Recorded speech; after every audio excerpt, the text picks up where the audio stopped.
My name is Liu Yichen, and I'm the Deputy Head of Department of Biological Sciences, and also the Director of the Special Program.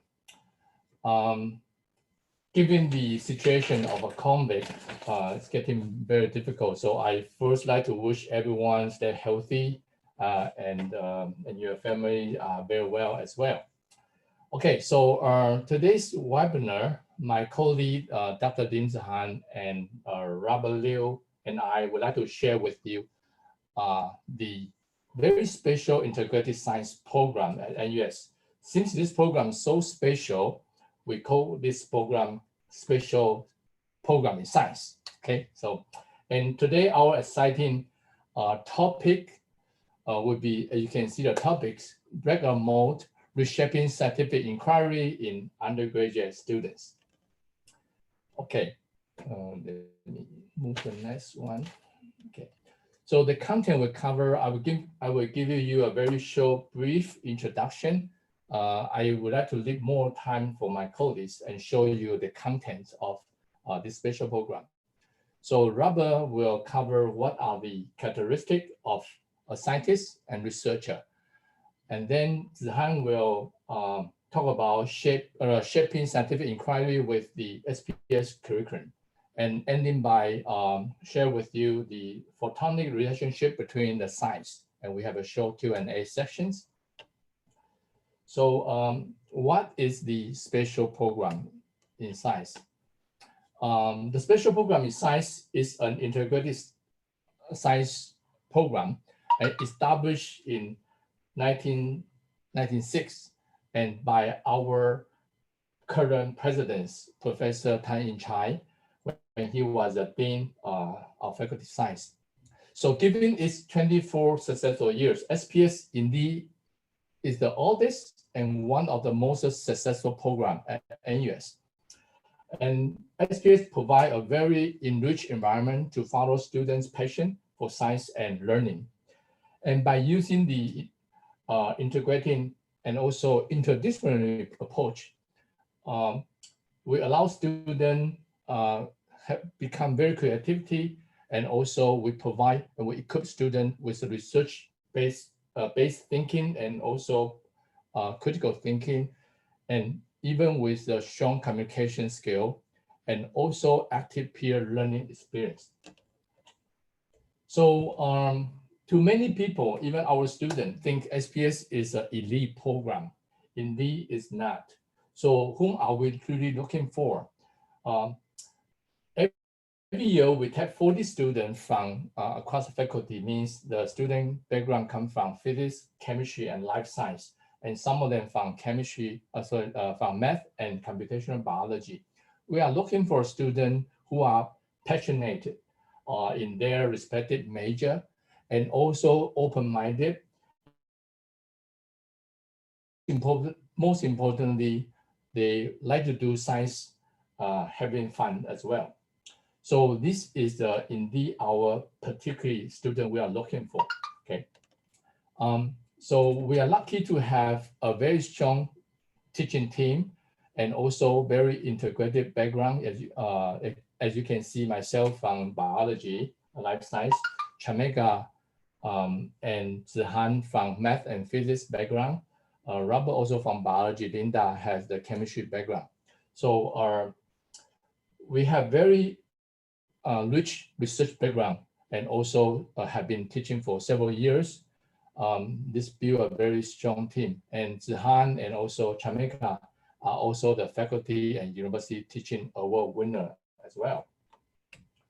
So on top of students' major, including physics, chemistry, and life science, SPS provide our students with very structured, unparalleled, integrated curriculum. Indeed, as you can see from this table, we have 4 content-based or thematic-based modules, namely atoms to molecule, the cell, the earth, and universe. We also have the 2 research-based module, discovering science and also integrated research project.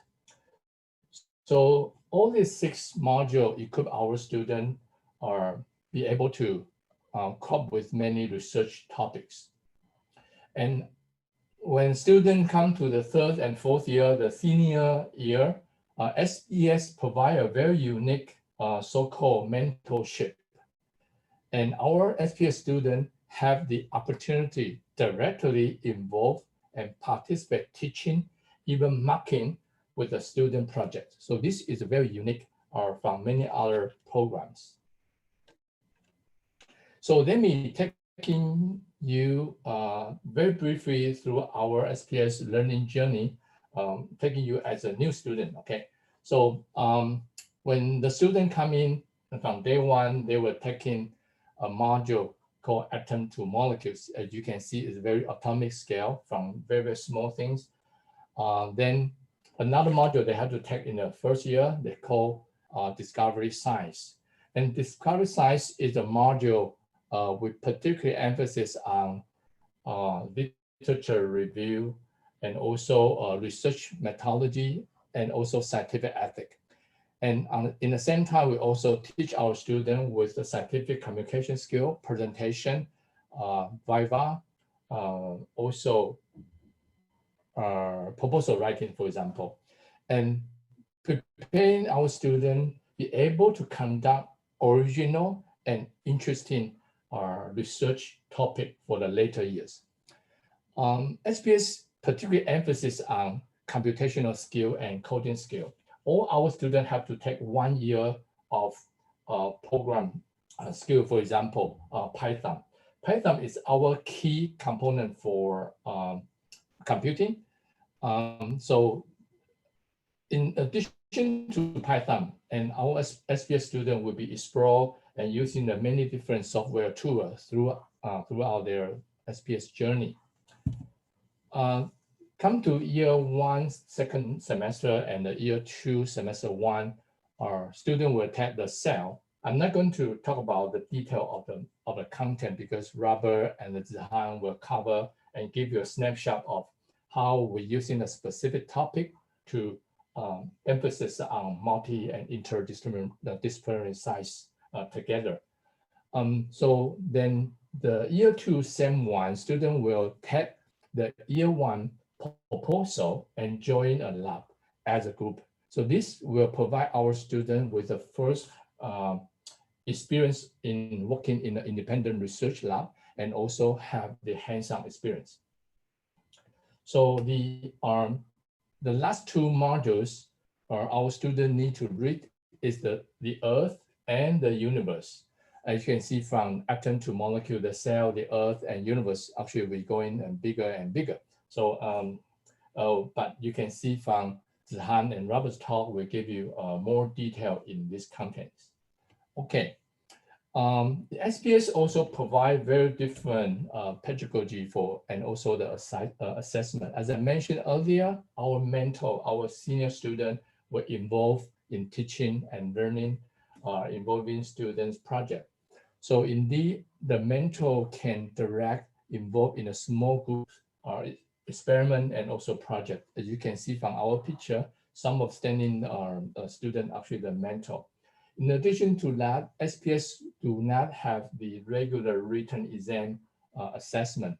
SPS only assess our student by the project, by viva, by oral presentation, and also the poster presentations and so on. So indeed, the student need to be very hands-on and be able to present well and write well. So as I mentioned, mentorship is a key component and very unique component in our SPS program. Our SPS have very strong structure for peer learning, this mentorship system as well. You may not be able to find this system in many other programs.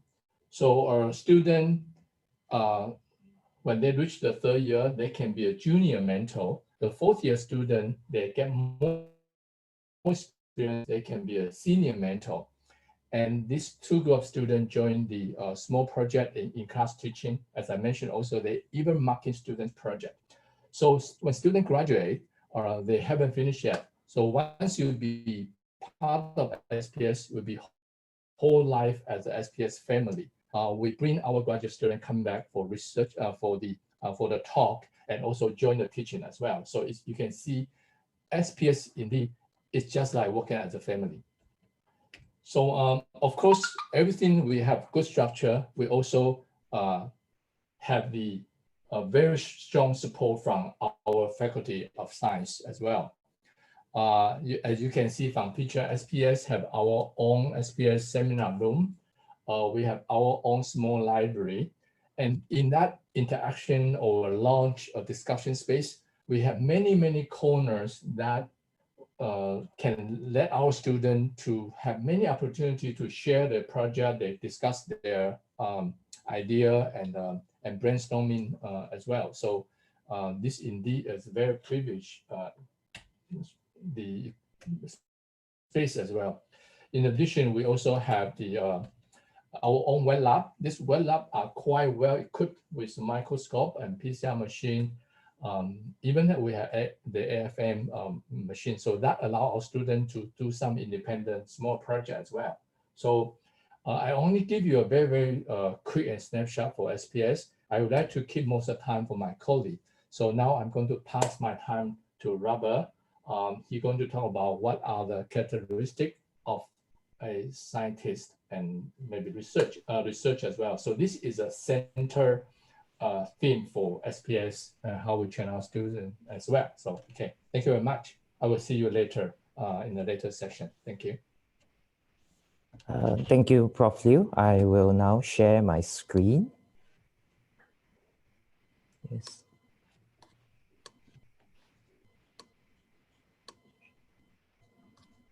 Oh, okay. So, okay, let's wait for the computer to load.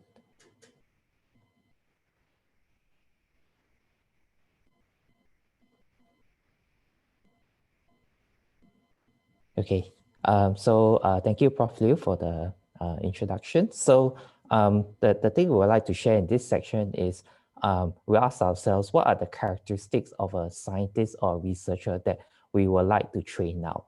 So in order to basically answer this question, we have to ask ourselves, what are actually the grand challenges in science and technology that we currently and urgently need to solve? So we have problems such as climate change, clean energy, the epidemic caused by COVID-19, for example. These are actually very, very big challenges. These are also scientific challenges that do not have a defined boundary of a discipline. So it requires the expertise of many scientists trained in multiple disciplines to be able to solve this problem. So we would like our students to have the ability to look at a scientific problem or scientific issue from a multidisciplinary facet manner.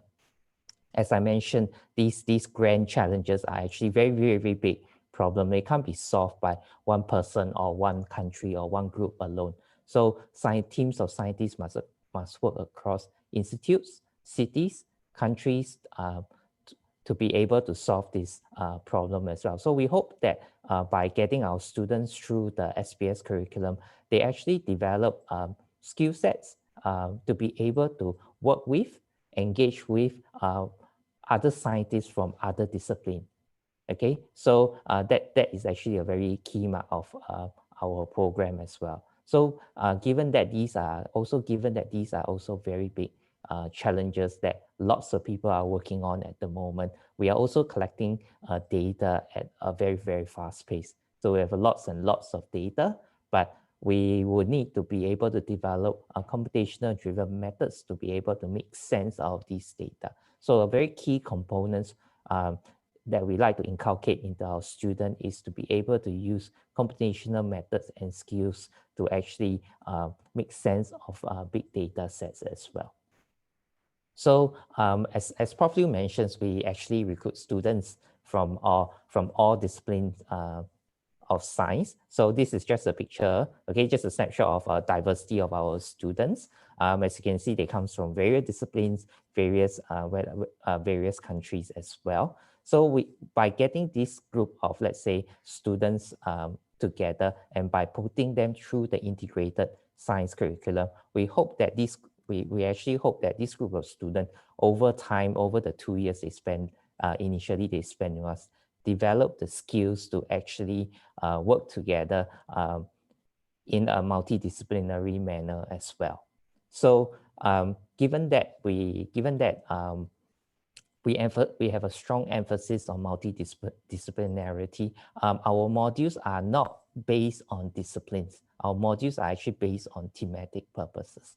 So the whole idea of using a thematic-based curriculum is to actually illustrate or show the student that a scientific phenomenon can be or explained by multiple theories, experiments from the various disciplines of science. So in this slide, we have our 4 modules. As you can see, we have our modules are named as based on the theme. So in each of these modules, they are taught scientific concepts related to the theme. So without the barriers of discipline as well.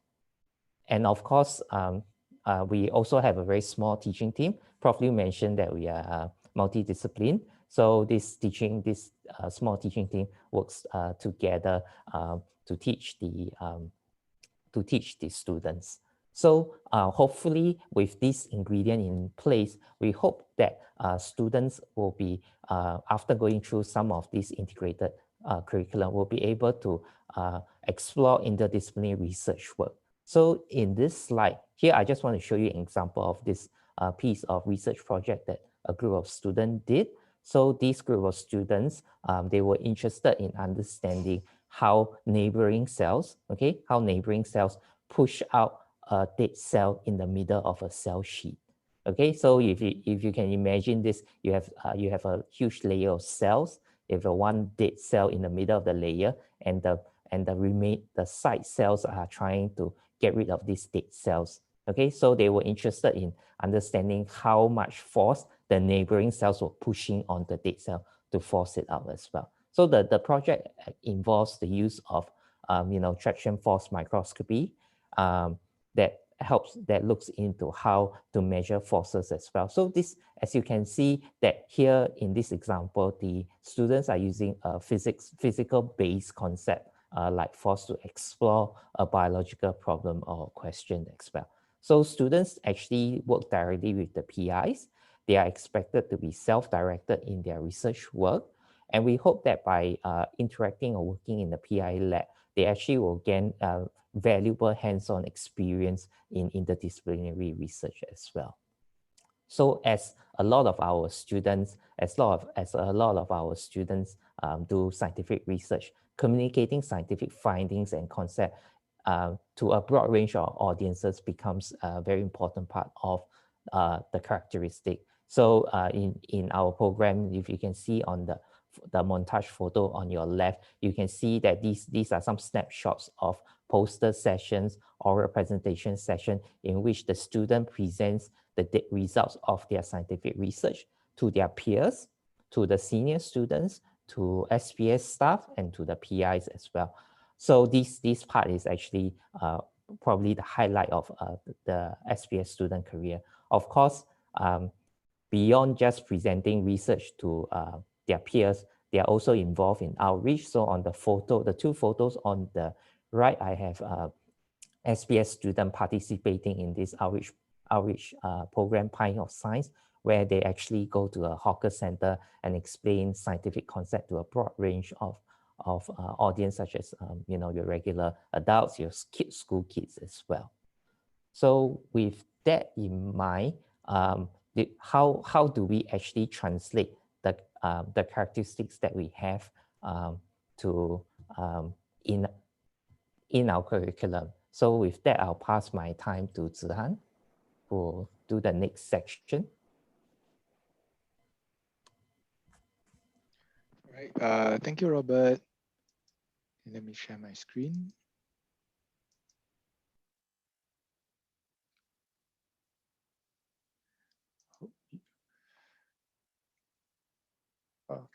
Right. Can you see my screen and hear me? Okay, I hope so. All right, so thank you, Robert. So after hearing our views of what makes a good science researcher, let us now take a look at what do we do in our program to train students to become one, right? So, so first and The foremost, first thing that you must do is very quickly, right? sorry, Sham. Okay, sorry. So first and foremost, okay, sorry, I think let me get out of this first. I forgot to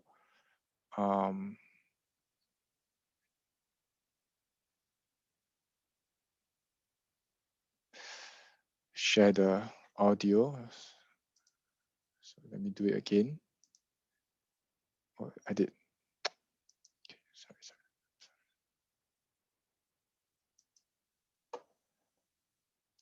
All right, so sorry for the glitch. So first and foremost, we think that a science researcher needs to read a lot of papers. Okay, and so the first step towards the goal is the goal of becoming a science researcher is to be able to effectively navigate the seas of scientific literature, right? And The first thing that you must do is and then we go into how we actually go into reading a paper. Then I'll let our most beloved lecturer of the program, Dr. Shamika, to share some tips, okay, through a video. Let me play this. Hello everyone, welcome to another video on 7-1. So from this week onwards, we're going to start on some slightly more serious work. We're going to start critically reading articles and critically writing abstracts, right? So I hope you read the article that was assigned as preparation for this week, the one by Aaron on how to surf the tsunami of articles, right? So reading that paper would have given you an idea as to how important reading articles is and certain strategies or challenges that you might have in trying to read an article.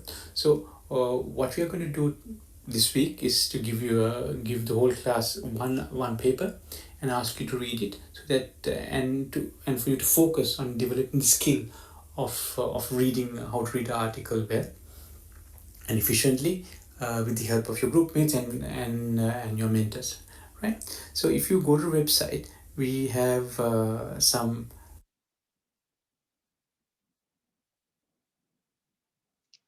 titles are not very well written, right? So it's good to look at the title, look at the abstract, right? And quickly look at the introduction, right? The first and final paragraphs, look at the figures, right? And look at the conclusion, right?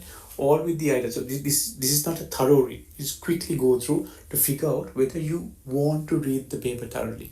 And if you figure out, oh yes, right, I want this paper, I think this paper is good, I think this paper will be useful, then you slow down and then you read the paper thoroughly, right? So treat them with what, how they fit into what you want to do, right? And if whenever you have a thought about, or maybe I can do an experiment about this, then you write it on site. If there's a potential research avenue for you, then you make a note, right? So usually when you have a research article, right, you should highlight important points, right? Make notes on the side, right? And if you want, you can keep other notes as well, right? So these are ways of slowing down and engaging, right? Okay, thank you, Shamika. Right, so this is an example of one of our students' assignment. Okay, and this you can see is a beautifully annotated paper that she read, and this shows how much the student has engaged with the article, right?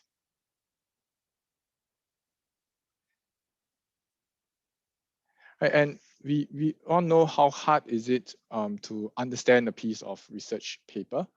It's an enormous task, and we knew it the hard way, right? I still remember spending half a year of reading a paper and not understanding it. And so to help the students, we also provide probing and guiding questions like this. Okay, the words in blue are those guide questions, and we ask students to pen down what they understand from the paper.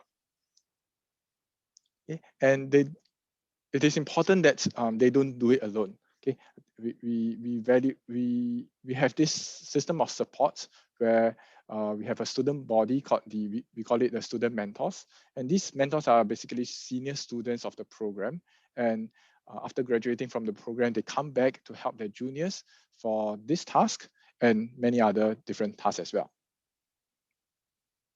So that's the fundamental training of reading papers.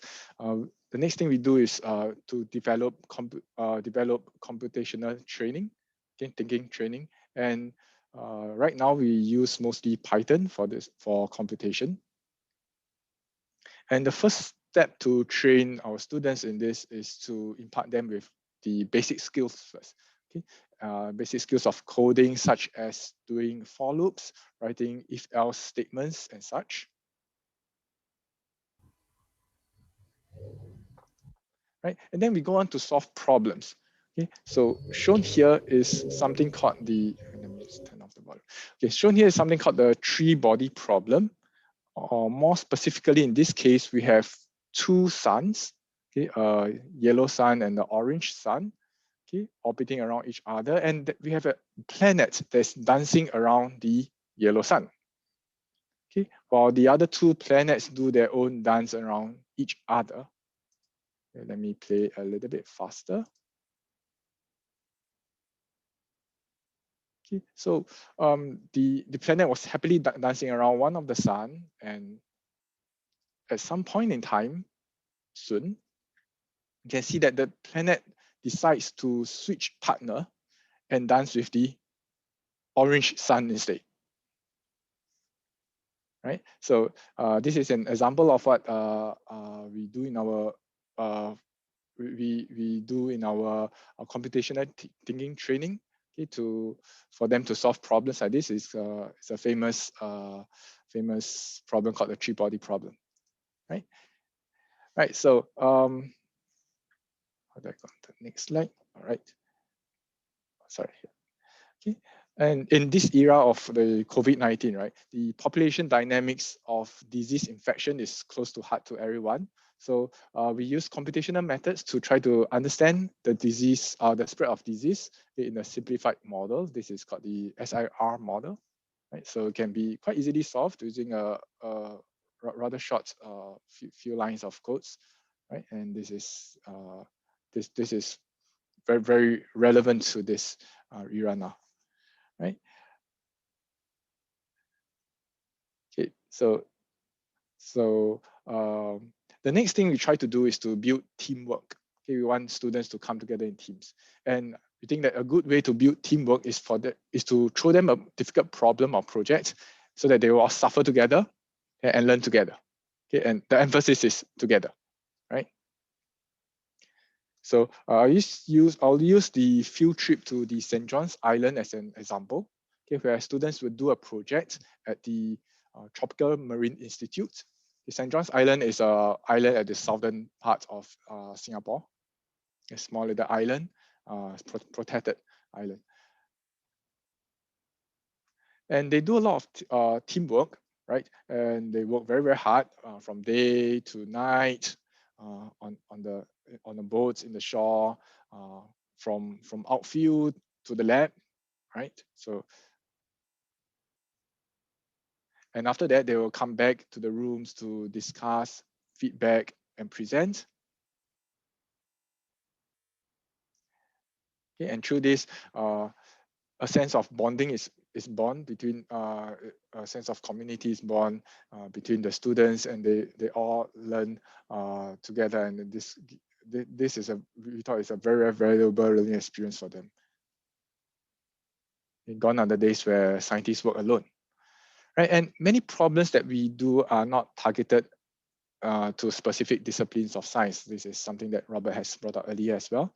If, for example, in the question of what makes a planet habitable, okay, there are many different aspects to look at. We look at the physics of the solid Earth, right? The chemistry of the atmosphere, okay, some mathematical modeling, right? In this case, of a planet that contains two species of plants, black and white daisies. And all these have an impact on the biodiversity of life, right? And I will now pass the time to Robert to illustrate another example of integrated science. Okay, Robert, Thank you, Zihan. I will. let me try to get up.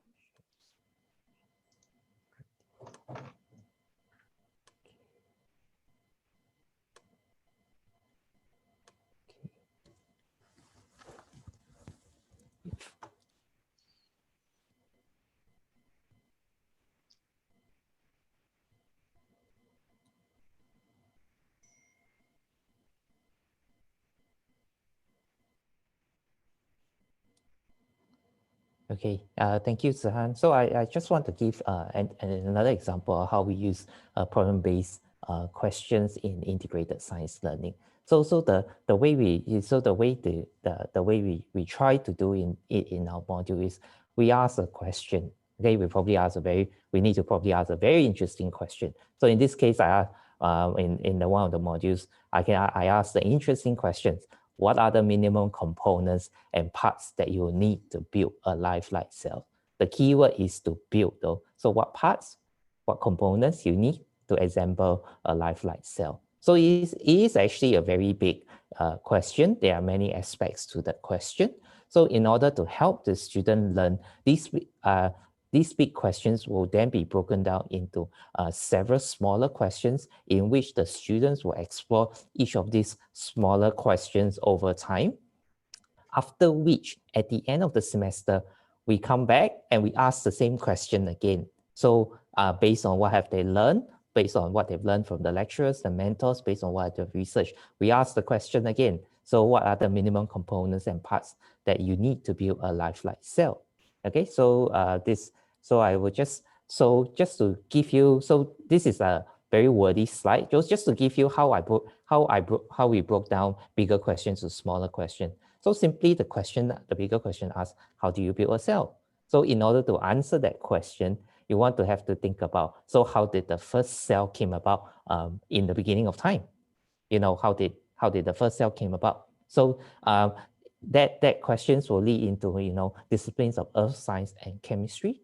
Okay, so and then it leads on to, okay, so we now know that we can use certain chemicals that were found in early earth to build cell-like structure. So what are the information, what else are the information and parts required to build a cell? So most people in a biological cells, most people have the awareness that the genes are the most important thing and they provide the information as well. So that's the biology out of it. But there are also actually chemistry and mathematics out of it. So if you think about this, a cell is just a bag of water with components inside. How do you get chemical reactions going?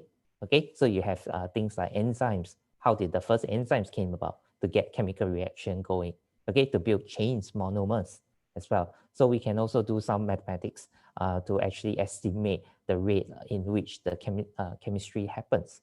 So another key part of this is that how do biological parts come together to form bigger parts in part of the cell? So remembering the cells and remembering in what we know that in a natural system, the biological parts are automatically being made by the cell and somehow come together. So we explore themes like thermodynamics, in particular the role of Brownian motion in water, how they generate, how they are useful in generating movement of molecules inside the cell, how they are useful in creating self-assembly of the structure as well inside the cell.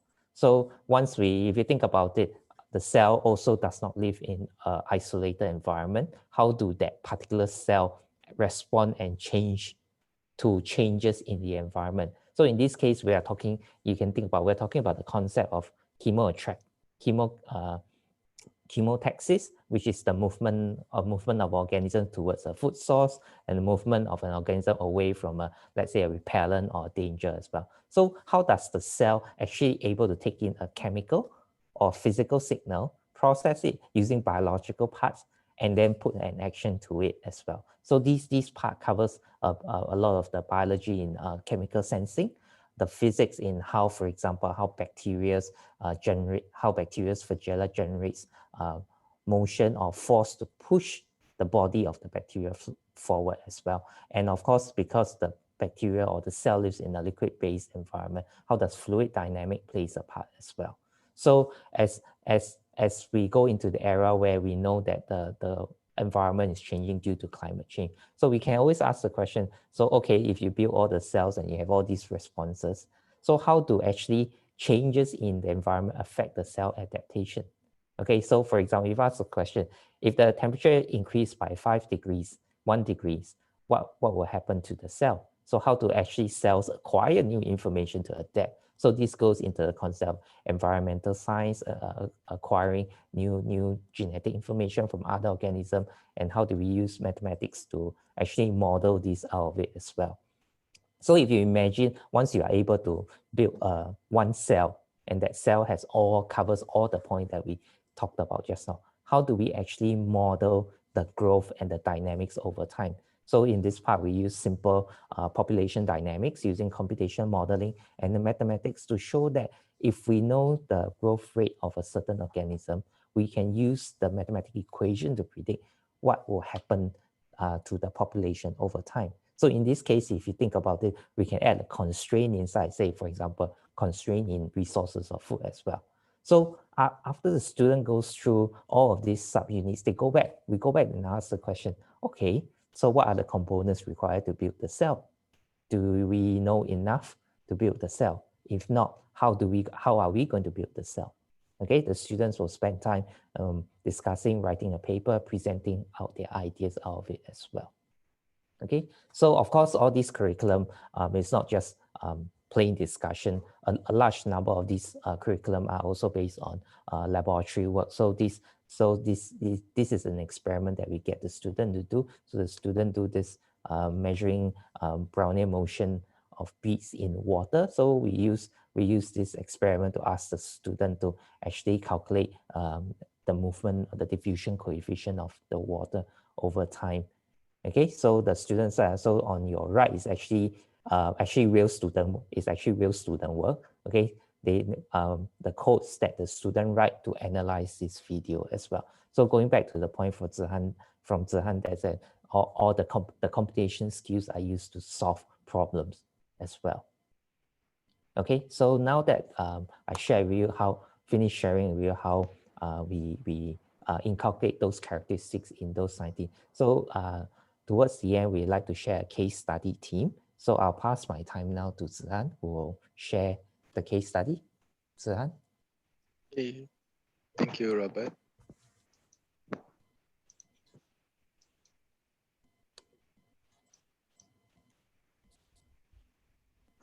Right. Okay, so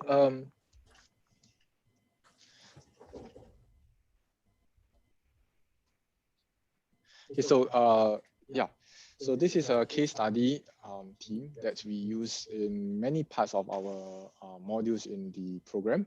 Okay, so and the overarching theme is light, right? And light, as we know now, can be described as an electromagnetic wave and also as a particle. And the origin of light and its application is far and wide. And we start by teaching students about how light is emitted from excited atoms. Okay, so let me show you a demonstration. Hope this works. Okay, so I'm going to switch on the gas lamps. Okay, I think before the gas lamp is switched on, this is the hydrogen lamp. And this is an unknown lamp that the students are supposed to find. Okay, so inside this gas lamp, we use electricity to excite the atoms in the lamps. The atoms, when they de-excite, they start to emit radiation out, right? So this is the origin of light emission, okay, from excitation levels of transitions of excitation levels, right? So you can see that the lights are of different colors, right? But exactly how exactly are they different, right? We can actually use a technique called diffraction, okay, to split the light. Okay, so with me here, I have a diffraction grating.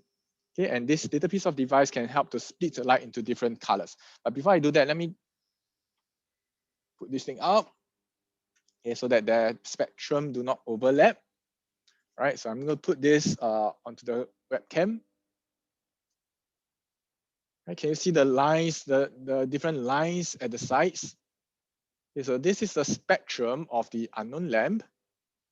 Okay, while this is a spectrum of the, sorry that my hand is uglily blocking, and okay, and this is a spectrum of the hydrogen lamp. Okay, so you can see that these spectrum are totally different. Okay, and what's the use of this spectrum? Okay, this spectrum is a fingerprint, okay, of the elements that is present in the lamp. Okay, so from the spectrum we can look at databases and discover what the elements is actually is. Okay, and this is not just for atoms. Okay, this also applies for molecules and yeah, for molecules as well.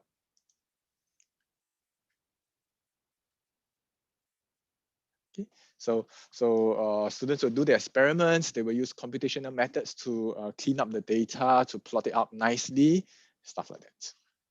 Okay.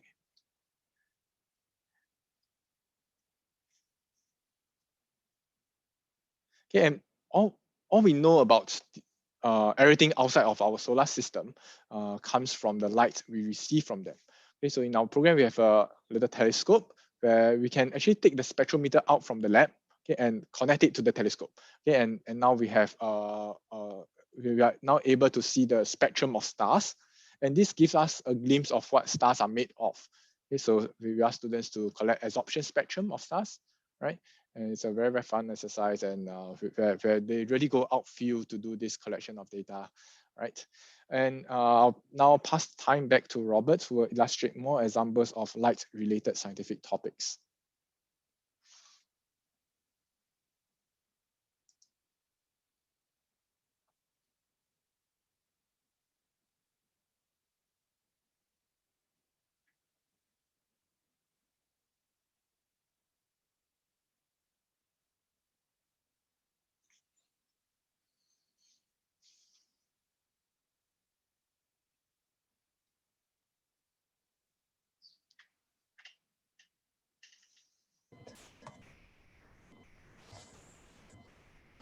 Okay, can everybody hear me? Okay, so just wait for the screen to come on. Okay, so to continue the theme of light, so we have this very famous and interesting discovery. So it's the discovery of this particular protein from a jellyfish, and this protein has this property in which when you shine a UV light on this protein, it gives off a fluorescent. So this is what we now know as a green fluorescent protein. So it's a very interesting discovery. It can be used, so you can use it to label, different cellular structure. So on your screen on your right, that is a GFP fluorescent picture of a C. elegans, which is a model worm that we use in the lab. So it basically shows that you can use one of the very first discovery that you can use GFP to label cellular components in it as well. So of course, this is a very interesting discovery, but of course, the idea of fluorescence is not new. So going back before the discovery of GFP, we actually already have chemical molecules that gives off fluorescence, like fluorescein, ethidium bromide as well. And we also know through chemistry and quantum physics how fluorescence is generated as well. So taking that in mind, we can actually take the GFP protein, okay, make changes into the genetic sequence, and actually make it, change the property of this original GFP protein. So this work was, pioneered and done mostly by Roger Tseng. So you can make the GFP brighter. You can also make changes in the genetic sequence in which now the protein excites and emits at different wavelength. So in a very layman form, I say different colors. Okay, you can say very different color. So which is quite nice when you have different color fluorescent protein, which means that you're able to label 2, 3, 4, or 5 components, okay, with different color distinctively as well. So here, the students actually gets to work with the GFP protein in a cellular system, a live mammalian cell system, they actually go on to our own fluorescent microscope. So this is a picture in which the students are doing some sort of microscopy. Okay, so of course we are not teaching the students just to be able to use the equipment, okay, to be able to use the particular equipment. So together with Dr. Chamika, Dr. Linda, Dr. Chamika actually created exercises in which we look at how the physics of the optic affects some of the parameters that we change in the microscope, including the numerical aperture, magnification, resolution, and the diffraction limit as well. So in this case, the students are not only learning to use instrument, they're also learning the principle behind how the instrument is being, how the optics of the instrument is being made as well.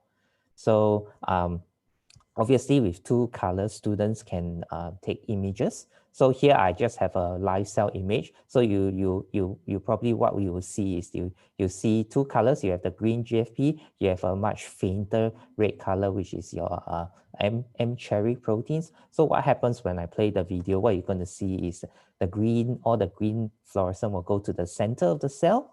And at a certain point, all the green particles will all shoot out from the center of the cell and completely disappear.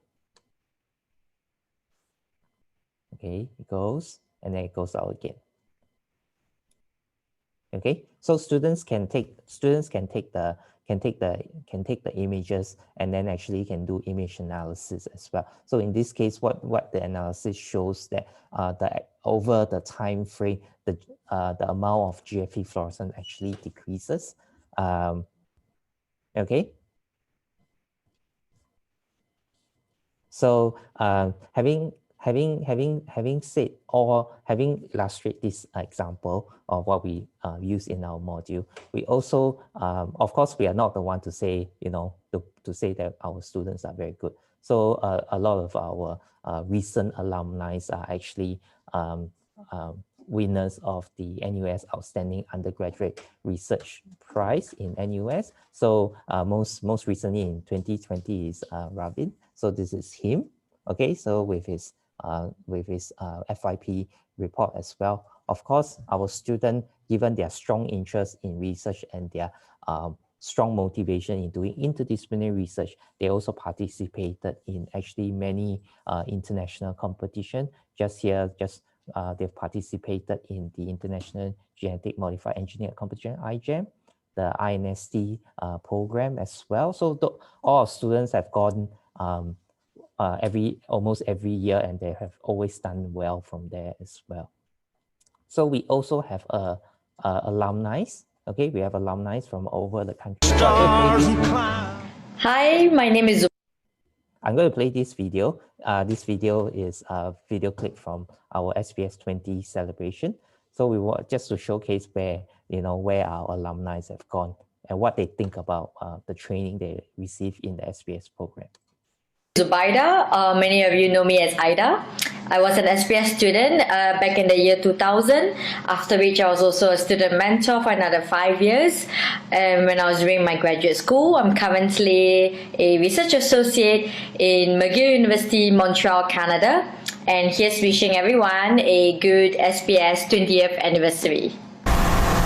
Hi SPS, happy 20th anniversary, and I wish you many happy and wonderful years to come.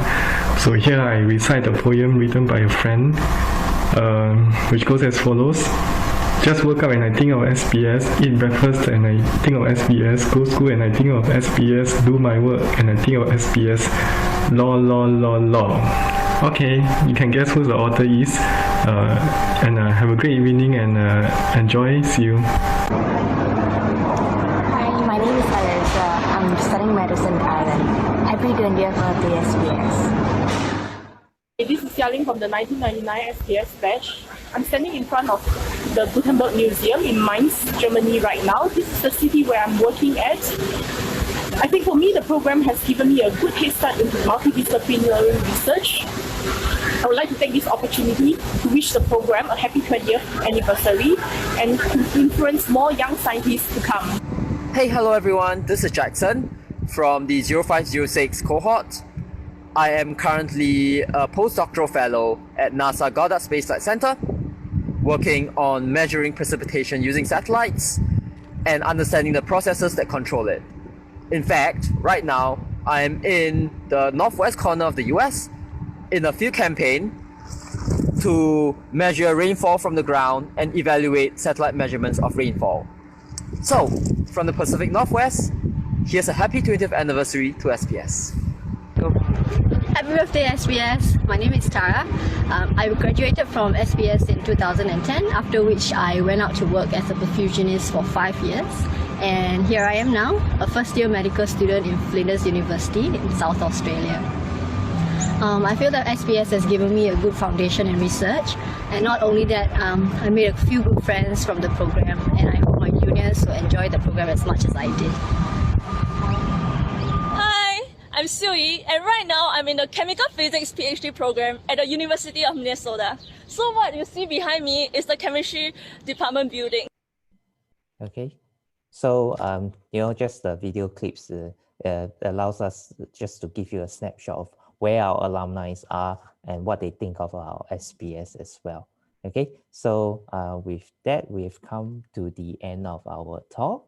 So we have a Q&A session. Okay, before we go into the Q&A, we just like to advertise for our next talk. Our next talk is by Dr. Neil Mei-Ling, who's a senior research fellow at TMSI. So to register for the talk, please click on the link. Okay. So thank you very much for all your time and attention. We now open up the session for questions.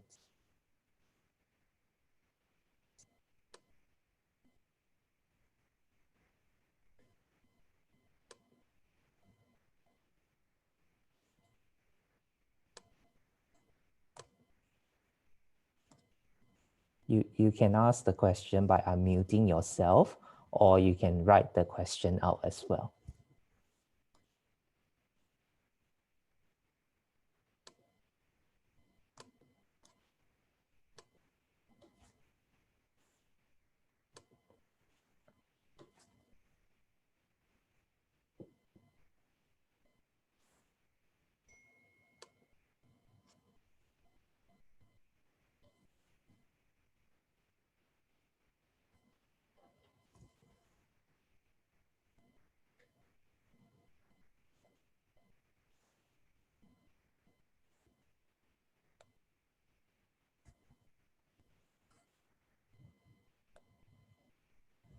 Anybody have any questions? Yeah, any comments or any questions? There's one question in the, two questions now in the Q&A, yeah. Hi, hello. Hi, maybe I can try on the first one. How do you think interdisciplinary learning in science can be developed in secondary school? Okay, so if I understand, I've been working with a few secondary school teachers. Because we teach in the course of science communication, and several teachers will pick this. So quite a bit of interactions with them, and yeah, I think this is something that could be addressed.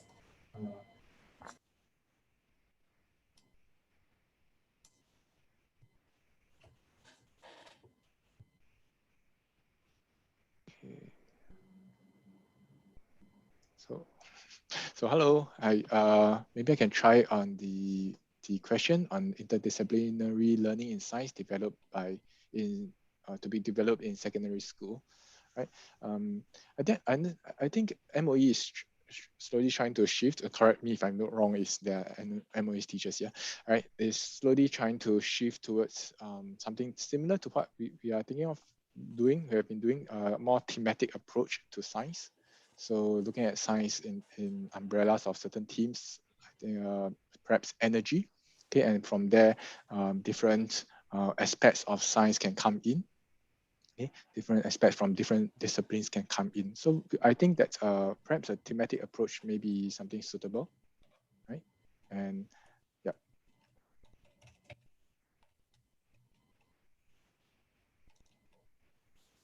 Yeah, if I may add on what Zahan had just mentioned, For the JC or the secondary school, yeah. We do not have exactly planned now, but we were thinking to have some workshop or something that maybe we can work out among the team and our schedule and suitable for the JC or secondary school students.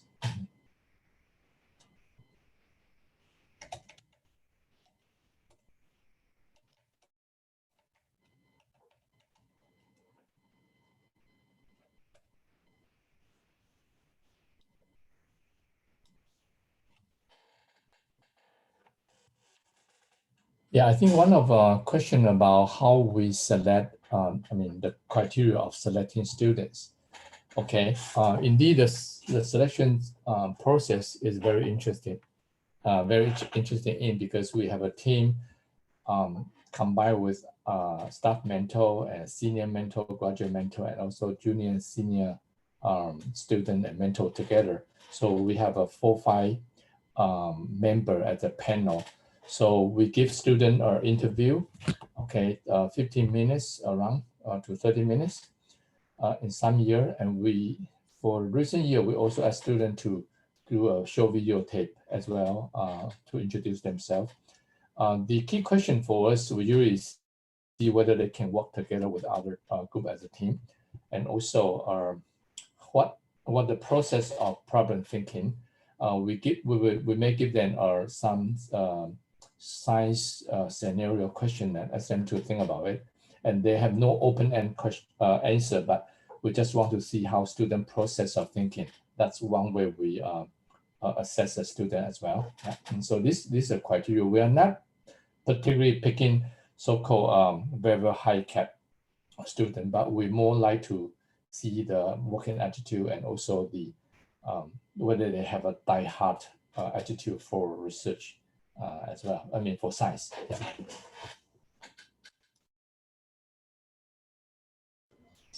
So in the Q&A, there's a question by somebody. Similarly, in school context, they have been trying to teach by thematic approach. By doing the thematic approach, it could be difficult for teachers to teach beyond their discipline.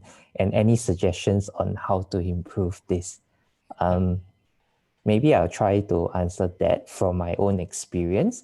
So as you probably know by now, that I have a biology background, but the things I needed to teach now includes physical concepts and mathematical concepts, which for me, which I haven't touched for many years as well. So basically, I think the first idea is that teachers, for me, is I need to be able to open my mind to accept that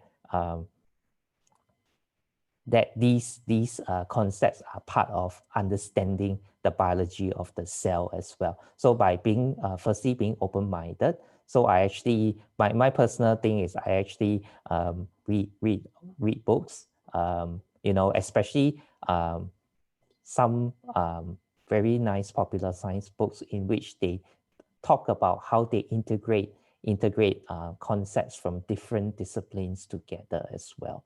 So that's my experience out there as well. But we also agree that it is actually difficult to get teachers to teach beyond their major discipline as well. But yeah.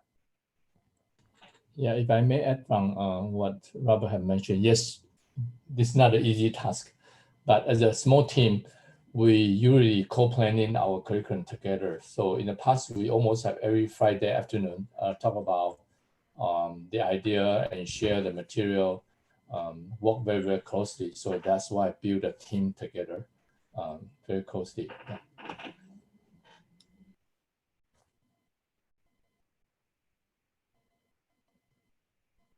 So there's another question. How should we strike a balance between interdisciplinarity and the subject matter expertise in the respective areas of biochemistry and physics? So the question is basically asking, if I understand correctly, is how much basic knowledge we should spend time teaching the student before going into the interdisciplinary nature of the sign. In short, that is a very difficult question to answer. It's very difficult to find a balance because based on experience, our cohort of students changes every year as well. So in a sense, we need to understand for each cohort what is their so-called baseline understanding of in each of the respective area of their subject. For example, if I teach the cell, so I generally ask the question, how many people do A-level biology, how many people do O-level biology, how many people do maybe secondary school biology, and then I try to adjust my content accordingly such that everybody can catch up, so that the lessons should have something for everybody.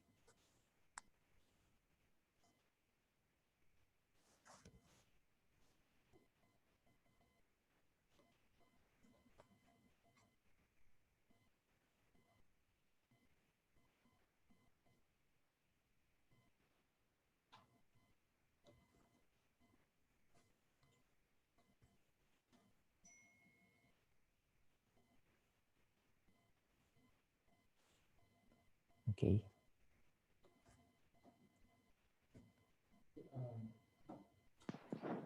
Hi. There's a question on how can ASEAN educators be involved in the program. So thank you very much for asking. So I think our program is a very student led programs, and we have many instances of students interacting with different students from other universities. Right? Recent one will be a student visitor group from Korea, SNU, right? And they come down to SPS, and there's a little exchange program of three days, right, where students interact with each other. And sometimes we also have educators from other universities to come for visits. So if you like to come down to visit, I mean, after this COVID era, right? If you'd like to come down for a visit, right, we very much welcome you to come to visit us, and we can discuss and maybe even collaborate in terms of having students exchange. I think that's something possible. Right? We can exchange ideas with each other. We are constantly changing ourselves also, so we definitely welcome new ideas.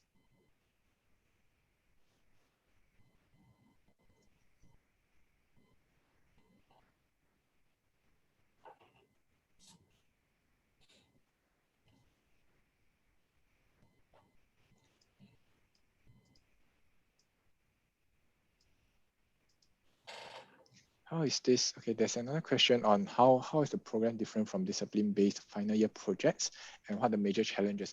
Perhaps we have not been very clear in our presentation that actually this program is over and above what the students do in their respective majors. So currently, NUS Science, we still have our own majors of, the students still declare their own majors of physics, chemistry, life science, and food sciences, and all. And especially in final year, they really delve deep into it, right? So our program is actually catered for the first 2 years of the course, of their whole course of study, right? So that in the first 2 years, we hope that they develop a more interdisciplinary kind of thinking, and that they can carry on over when they do their deep into their respective majors, right? And yeah, so it don't really affect their final year projects. In fact, we think that this actually helps them to broaden their perspective and have a little bit of head start before they actually approach more difficult problems in their final year projects.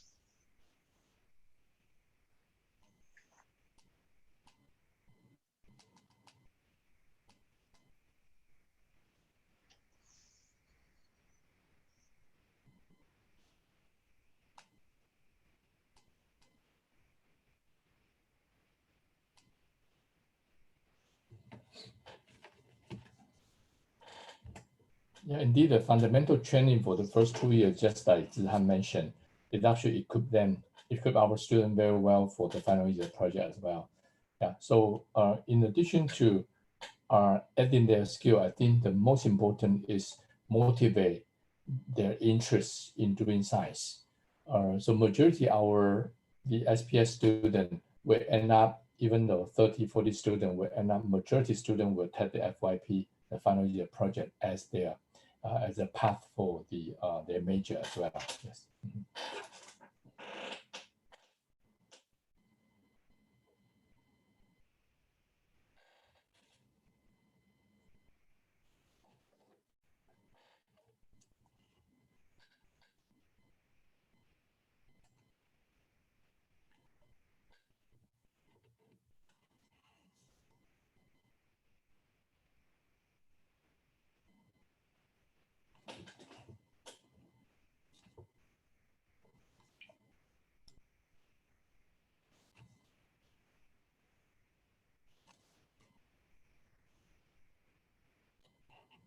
So now it's 16 past 6. If no further question, then I will really like to call for the end of a section. I thank you everyone for joining us. If you have any question, please write to us with a QR code, or you can visit our SPS website. We are very happy and open up our curriculum and open for cooperation for the future possibility and development as well. So thank you very much. I hope everyone stay healthy. And don't forget to come back in 2 weeks. We have another exciting section for everyone. Thank you very much. Bye-bye. Thank you.